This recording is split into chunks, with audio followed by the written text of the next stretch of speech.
My name is Jaya. I wasn't born into privilege. I was born into responsibility. Every morning at 4:30 a.m., before the world stirred, my father would quietly slip into his worn-out sandals, lift his heavy aluminum milk canisters, and disappear into the dark streets. Rain, cold, or heat, he never missed a single house. Most people didn't greet him. Some didn't even open the door. They just took the milk and shut it without a word.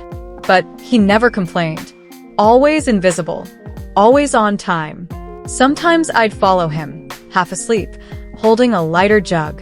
His back was bent, his shoulders heavy, but he never stopped. He used to say, "This isn't just milk, Jaya. This is your future. I carry on my back." We lived in a tiny one-room house. The ceiling leaked in monsoon. Summer turned it into an oven. One old fan shook above us like it might fall.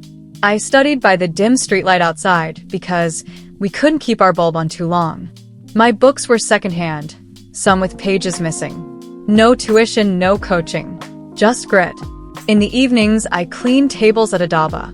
Sometimes my classmates walked in. They'd stare like I was from another planet.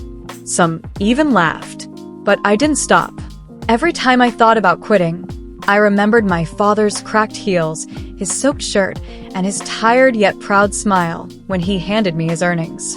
I promised him, "One day, Baba, you won't have to work anymore. I'll take care of you." Years passed. I studied hard, failed once, tried again, and finally, I cracked the medical entrance exam. Government college.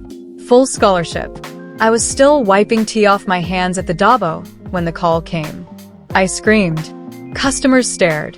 I didn't care. I ran home. My father was asleep after his shift. I shook him awake. "Baba, I did it. I'm going to be a doctor." He didn't speak at first, just stared, then hugged me so tight I couldn't breathe. But med school was no fairy tale. Everyone was smarter, richer, polished. I was the outsider. My accent, my clothes, everything gave me away. Once, a professor looked at my shoes and said, "Doctors should look respectable, not like someone who just delivered milk." I clenched my fists, but I said nothing, because I had delivered milk, and I was proud of it. Years later, I graduated, became a surgeon. The very next thing I did, I searched for a house. Not for me, for him. A peaceful place with a small garden where he could sip chai without waking at 4:30. When I found it, I didn't tell him. I just asked him to come with me. He thought we were going to make a delivery. We stopped in front of a beautiful white bungalow. Flowers lined the path. Inside, fresh paint and new beginnings filled the air. He looked around, confused. "Whose house is this?" he asked. I handed him the keys. "Yours, Baba." His lips trembled. "Why?" he whispered. I smiled. "You delivered milk to every house in the city.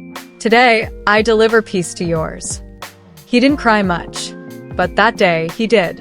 And when he hugged me again, I felt the weight of every morning, every bottle, every sacrifice. Not all heroes wear capes. Some wear worn-out sandals and carry milk jugs at dawn. My father never asked for recognition, so I made sure the world remembered his legacy through me.